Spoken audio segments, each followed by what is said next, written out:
வணக்கம் மாணவர்களே. இந்த வீடியோவில் 12ஆம் வகுப்பு கணிதம் அத்தியாயம் 7 வகைநுண் கணிதத்தின் பயன்பாடுகள். இதில் எடுத்துக்காட்டு 7ல் 2 பார்க்க போகிறோம். என்ன கொடுத்துருக்காங்க பாருங்க. இரு முனைகளிலும் காப்பிடப்பட்ட 10 மீட்டர் நீளமுள்ள ஒரு கம்பியின் வெப்பநிலை செல்சியஸில் நீளம் எக்ஸ் சார்பாக T = x × 10 - x என தரப்படுகிறது. கம்பியின் மைய புள்ளியில் வெப்பநிலை மாறுபாட்டு வீதம் 0 என்பதை நிரூபிக்க. என்ன கொடுத்துருக்காங்க? ஒரு கம்பி 10 மீட்டர் நீளம் இருக்கு. ரெண்டு பக்கத்தில் என்ன செஞ்சிருக்காங்க? காப்பிடப்பட்டு இருக்கு. இதுல செல்சியஸ் இந்த வெப்பநிலை இருக்கு இல்லையா, அதை செல்சியஸ்ன்னும் இதை எப்படி குறிச்சிருக்காங்க? எக்ஸ்ன்ற சார்பாக குறிச்சிருக்காங்க. இப்போ நம்ம என்ன கண்டுபிடிக்கணும்னா, கம்பியின் மைய புள்ளியில் வெப்பநிலை மாறுபாட்டு வீதம் 0ன்னு நம்ம நிரூபிக்கணும். முதல்ல இந்த மாறுபாட்டு வீதம் அப்படின்னா என்ன அப்படின்னா, இந்த கொடுத்திருக்க சார்பை ஒரு தடவை நம்ம வகையிட்டோம்னா நமக்கு மாறுபாட்டு வீதம் கிடைக்கும். அதுக்கு அடுத்தது இந்த 10 மீட்டர் நீளமுள்ள கம்பி இருக்கு இல்லையா, இதனுடைய மையப்புள்ளி என்ன? 10ங்க மையப்புள்ளி என்ன வரும்? 5 வரும்.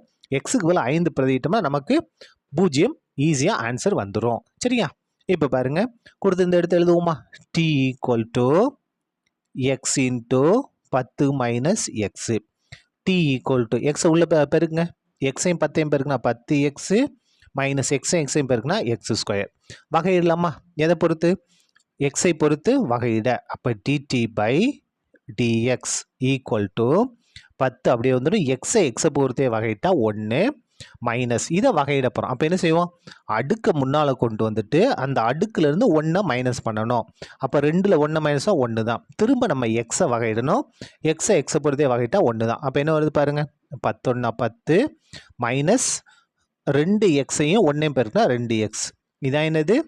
dt/dx, அதாவது மாறுபடும் வீதம், வெப்பநிலை மாறுபடும் வீதம்.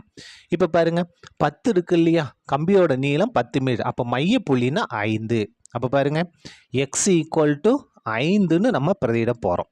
x = 5. அப்போ dt/dx இதில் எக்ஸுக்கு நம்ம 5ன்னு பிரதியிடுறோம். அப்போ என்ன ஆகும் பாருங்க? 10 - 2 × x, எக்ஸுக்கு பதிலாக 5 = 10 மைனஸ் 2 10. அப்போ 10 - 10 0. இதான் அவங்க நிரூபிக்க சொன்னது. என்பது நிறுவப்பட்டது. சரியா? அவ்வளோதான். இந்த கணக்கு முடிந்தது. நன்றி.